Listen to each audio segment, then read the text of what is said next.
तो धर्म में जो ये दिन है, अच्छा कई लोग कहते हैं कि सूर्य की उत्तरायण का क्रम है, ये क्रम है, ये पूजन का क्रम है, तिल्ली के लड्डू का क्रम है, लड्डू बना लो तिल्ली का, इसका क्रम है। पर अगर स्कंद पुराण उठा तो स्कंद पुराण में अगर मकर संक्रांति के क्रम को यदि पढ़ोगे तो मालूम पड़ेगा कि पूरे वर्ष में एक दिन ऐसा था जिस दिन भगवान शिव और नारायण, ये दोनों, इसलिए आज भी हिंदू धर्म में गुड़ के लड्डू तिल्ली के साथ मिलाते हैं। क्यों?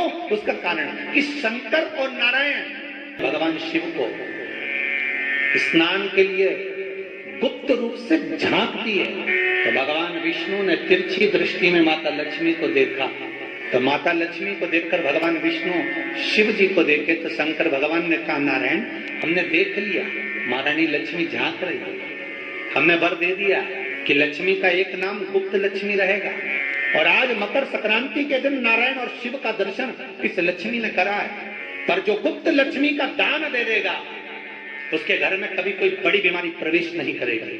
कैंसर जैसा रोग, किडनी और लीवर का रोग नहीं हो सकता। आज भी नियम है कि मकर संक्रांति के दिन एक लड्डू बनाया जाता है गुड़ और तिल्ली का, उसमें 1 का सिक्का 2 का सिक्का या कोई लक्ष्मी उसमें फंसा दी जाती है और लड्डू को पैक कर कर किसी मंदिर में दान दे दिया जाता है। उसको कहते हैं गुप्त लक्ष्मी, जिससे घर में कोई बड़ी बीमारी प्रवेश न हो।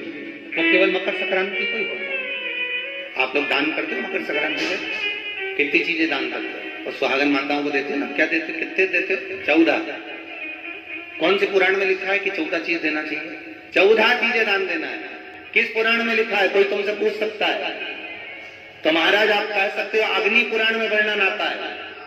देव ऋषि नारद भगवान विष्णु के पास जाकर पूछते हैं नारायण कृपा करिए। भगवान विष्णु ने पूछा क्या बात है, बोलिए देव ऋषि नारद क्या चाहते हैं, हमें इतना सा बता दो। शिव जी के यहाँ जाते हैं तो पहले उनके द्वारपाल से पूछना पड़ता है अंदर जाने के लिए। ब्रह्मा जी के यहाँ जाते हैं तो ब्रह्मा जी के द्वारपाल से पूछना पड़ता है। इंद्र के यहाँ जाते हैं तो इंद्र के द्वारपाल से पूछना पड़ता है। हम जितनी भी जगह जाते हैं तो कोई ना कोई द्वारपाल से हमें पूछना पड़ता है अंदर जाने के लिए। भगवान देवऋषि नारद कह रहे हैं नारायण से कुछ ऐसी कृपा कर दो कि हमें किसी से आज्ञा लेना ही नहीं।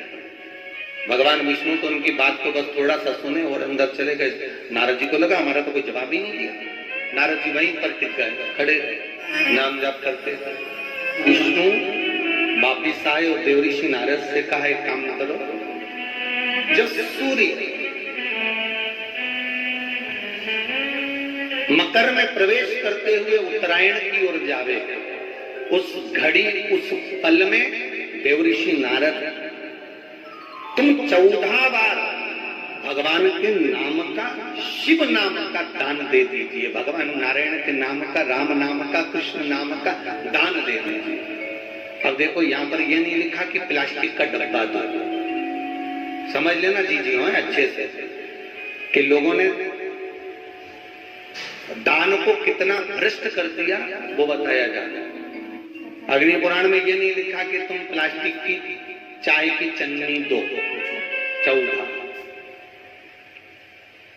बाल्टी दो 14, या प्लास्टिक का डब्बा दो 14। यहाँ पर यह नहीं लिखा है कुछ भी दो। यहाँ क्या लिखा अग्नि पुराण में कि मकर संक्रांति के दिन जब सूर्य उत्तरायण भाव में प्रवेश करे, मकर में जावे, उस समय पर देवऋषि नारद तुम्हारे मुख से अगर 14 बार भगवान के नाम का दान 14 जीवों को दे आओगे तो किसी भी देवता के पास जाओगे तुम्हें परमिशन की जरूरत नहीं पड़ेगी, तुम डायरेक्ट प्रवेश कर जाओगे, डायरेक्ट। अब तुमको अगर वैकुंठ में डायरेक्ट प्रवेश करना हो तो बिना पूछे, तो उसके लिए कहा ही मकर संक्रांति पे दान दो। तो किस चीज का दान देना है हमारा? प्लास्टिक का डब्बा नहीं, बाल्टी नहीं, चन्नी नहीं, किस चीज का दान? तो कहा अगर देवर्षि नारद आप दान दे रहे हो तो 14 नाम का दान लीजिए, 14 जीवों को नाम का दान दे दो, भगवान के नाम का भजन करो। और अगर संसार के लोग दान दे तो किस चीज का? तो के अन्न से बड़ा कोई दान, अन्न से बड़ा कोई दान। आज भी नियम है कि मकर संक्रांति के दिन एक लड्डू बनाया जाता है गुड़ और तिल्ली का, उसमें 1 का सिक्का 2 का सिक्का या कोई लक्ष्मी उसमें फंसा दी जाती है और लड्डू को पैक कर कर किसी मंदिर में दान दे दिया जाता है। उसको कहते हैं गुप्त लक्ष्मी, जिससे घर में कोई